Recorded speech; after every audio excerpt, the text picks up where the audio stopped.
There comes a point in life when something you held on to so tightly begins to unravel. It might be a relationship you believed would last forever, a dream you built your future upon, or a sense of certainty you thought was immovable. And when it falls apart, the first instinct is to ask, why would God allow this? Why would he let something so meaningful slip through my fingers? This is the moment where the sacred purpose behind heartbreak begins to unfold. Because often what feels like devastation is not the end of your story, but the restructuring of it. You see, God is not in the business of senseless destruction. When he allows your heart to break, it is never without reason. In fact, the very pain you are resisting is often the doorway to your transformation. Think about it. Would you have ever questioned your direction if everything kept going your way? Would you have ever examined the depth of your connections, the truth of your desires, or the health of your soul if life had continued to give you comfort without resistance? Pain interrupts patterns. It shakes you awake. It forces you to see what you were unwilling or perhaps unable to see on your own. Many times, what breaks your heart is the very thing you were clinging to for stability, identity, or worth. And here is the paradox. We often ask God to bless our lives, to guide our steps. But when he starts to remove what is actually blocking that blessing, we resist it. We call it loss, but he calls it alignment. Because there are people, places, and dreams that serve their purpose for a season, but cannot walk with you into the next. Heartbreak, in its rawest form, is the mercy of God dressed as pain. It dismantles the illusions you have wrapped your heart around so that you might build upon something real. Psychologically, this is the process of disillusionment, the painful but necessary tearing away of false attachments. Philosophically, it is the confrontation with impermanence, the understanding that what we try to make eternal often isn't meant to be. And spiritually, it is a sacred recalibration. God is not trying to strip you of joy. He is stripping you of what was never meant to hold your joy hostage in the first place. This is why the breaking often feels so personal. It touches the places you invested the most. It interrupts the plans you were most certain of. It exposes the fragility of the foundation you were building upon. And yet, as harsh as it feels, this breaking is often the only thing powerful enough to reroute your path. Without it, you might have continued to compromise yourself, to shrink your soul, to fit into someone else's expectations, or to anchor your identity in something that was never stable to begin with. When you begin to see heartbreak this way, not as the cruelty of life, but as the discipline of love, something shifts. You stop asking only, why me? And start asking, what is this trying to teach me? What is being removed so something greater can emerge? Because every breaking has a language. It says, pay attention. It says, wake up. It says, the season you were in has ended, and now there is something higher calling you forward. And yes, the pain is real. The loss is real. The tears are not imaginary, but neither is the purpose. There is a sacredness in this moment, a deliberate act of love hidden in what feels like ruin. God allows your heart to break, not to leave you empty, but to create the space where true healing, deeper love, and more authentic living can finally take root. So when everything in you wants to run from the breaking, pause.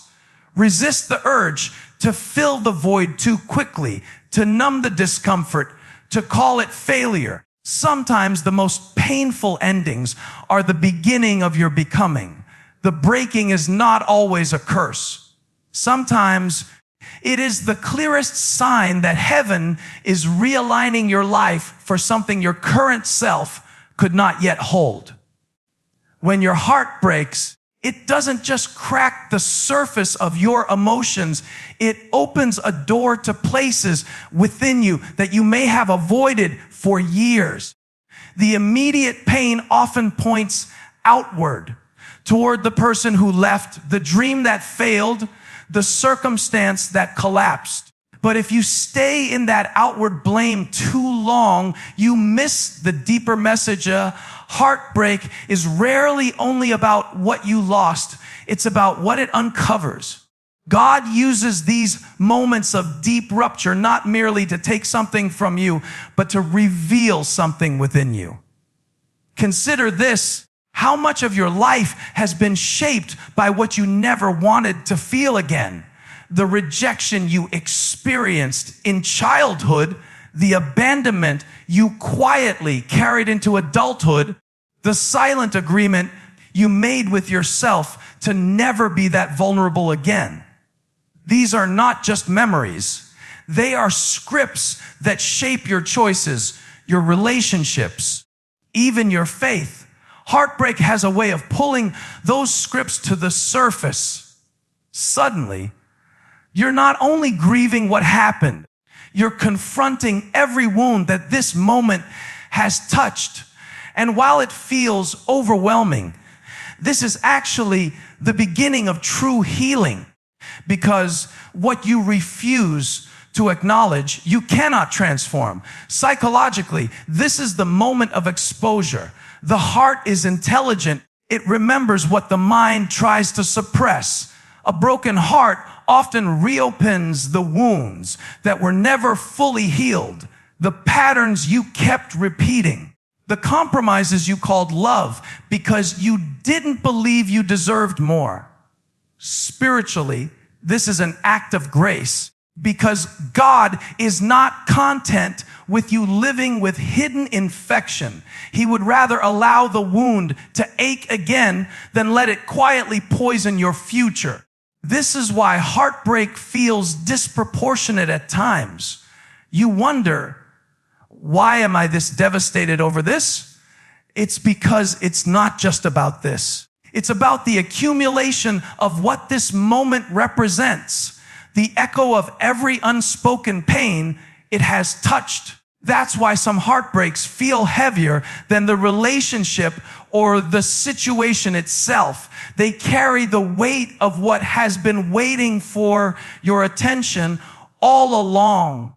And here lies the paradox. The very thing you wish would go away, the ache, the tears, the restlessness, is the signal flare pointing you to the deeper work.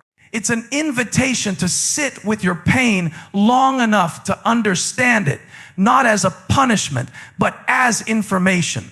What patterns have you repeated? What lies about your worth have you believed? Where did you give too much of yourself away, hoping someone else would make you feel whole? These are not questions to shame you. They are questions to free you. Philosophically, this is the unmasking of self-deception. We like to believe we are whole until life exposes the cracks. Heartbreak is that exposure. It removes the mask you've been wearing, the one that says, I'm fine, I'm strong, I don't need to look back. It gently, though often painfully, reminds you that unresolved wounds don't disappear, they wait. And when God loves you enough, He will let a situation collapse if that is what it takes to bring you face with the wound you've been running from.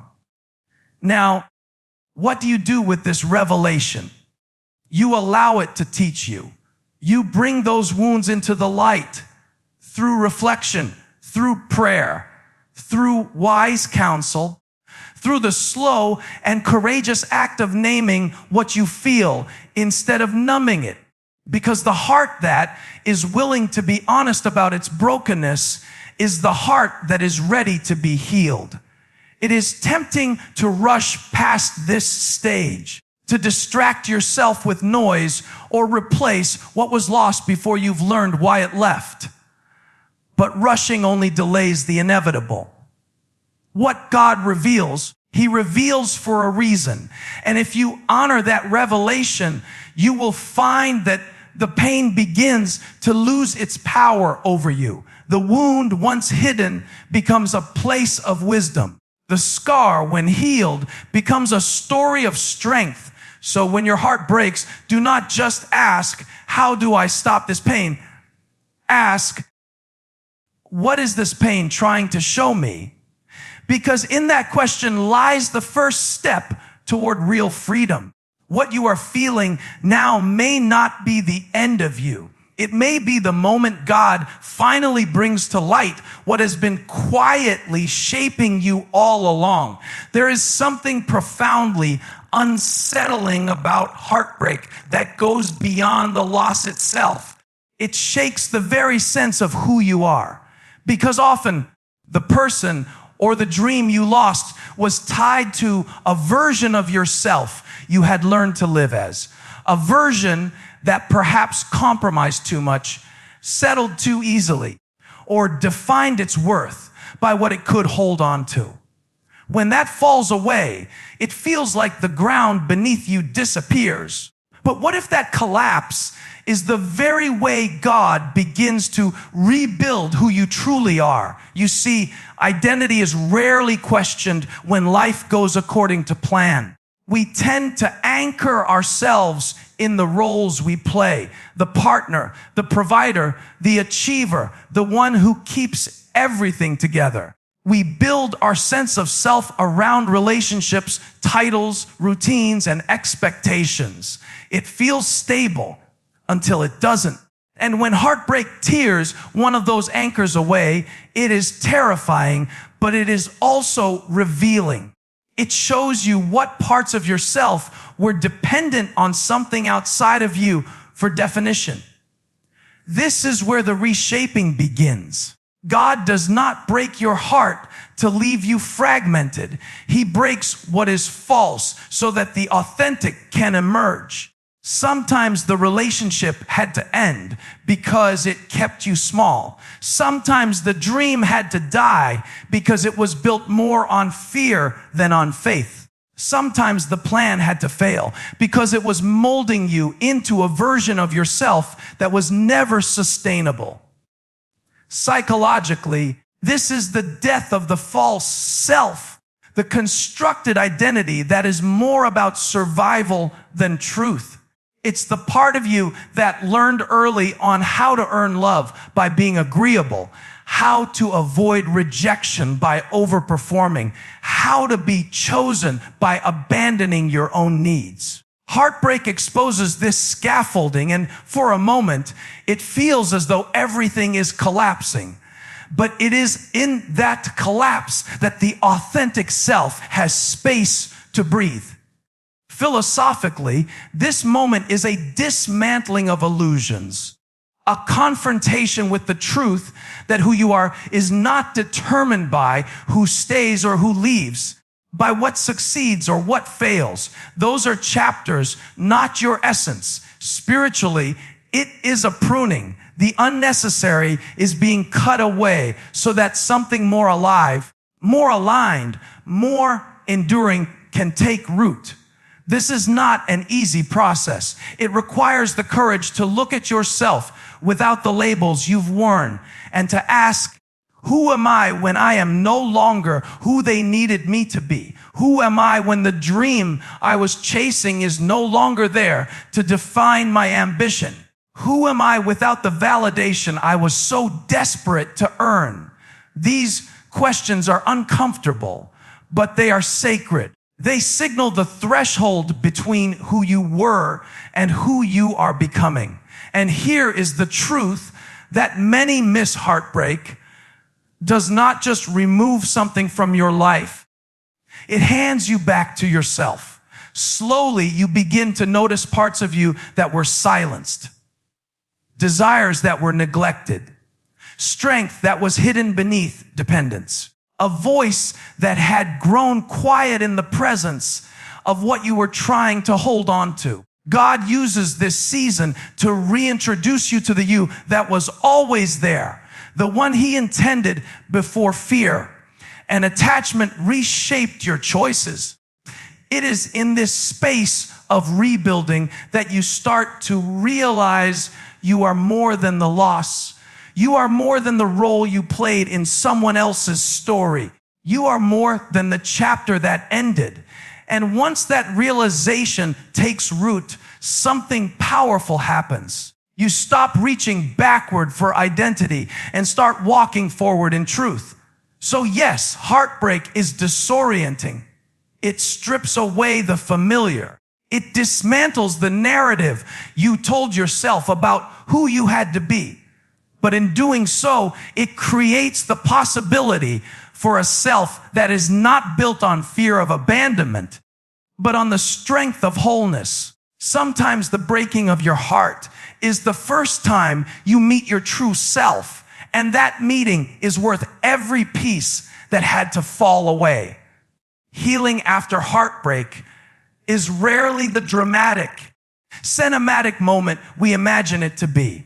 More often, it is quiet, gradual, and at times almost invisible to the outside world. The world expects you to bounce back, to get over it, to move on as if nothing significant was lost.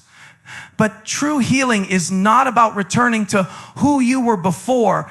It is about becoming someone stronger, wiser, and more anchored than the person who first walked into that storm. There is a tendency in all of us to want quick resolution, to find a distraction, to replace the person, to rush to a future where the pain no longer echoes. But real transformation does not happen in the avoidance of pain. It happens in the presence of it. Healing is not the absence of ache. It is the reconstruction of meaning around that ache.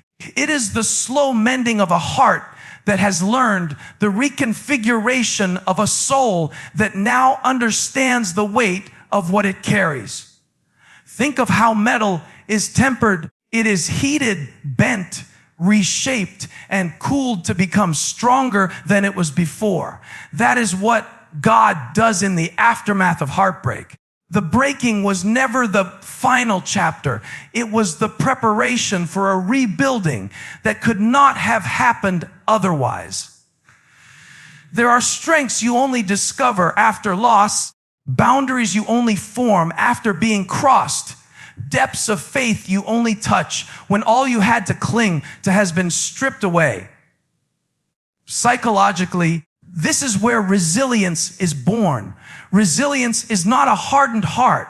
It is a heart that has felt deeply and still chooses to remain open. It is the decision to love again, not because the past didn't hurt, but because you refuse to let the past dictate the possibilities of your future. Spiritually, this is a renewal. You begin to see that the breaking was not the absence of God's presence, but often the clearest sign of his attention. For only what he intends to rebuild does he allow to be broken this deeply. And healing is rarely linear. There will be days when you feel whole and days when the memory reopens. There will be moments when you feel light and others when you feel the old ache return. But each time you choose to walk through it rather than around it, you are reinforcing the new foundation being laid beneath your life. That foundation is built not on illusion, not on dependency, but on truth that your worth is not determined by who stayed and your future is not defined by what ended. Philosophically, this is the transformation of suffering into wisdom. The same heart that once begged for answers now carries insight.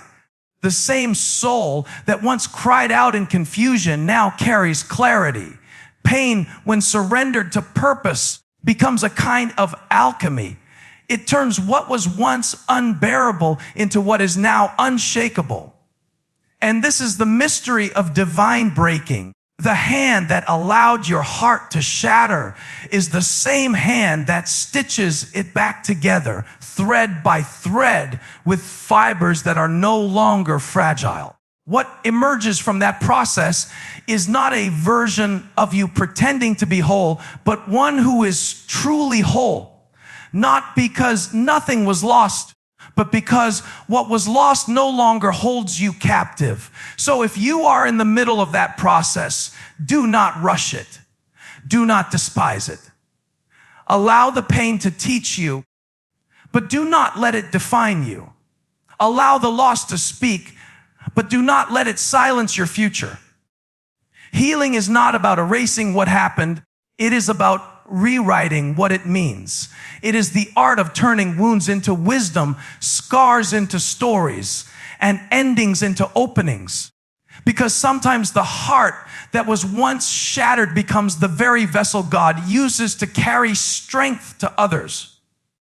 And in that, you realize the breaking was never meant to destroy you. It was meant to rebuild you into someone unbreakable, where it truly matters.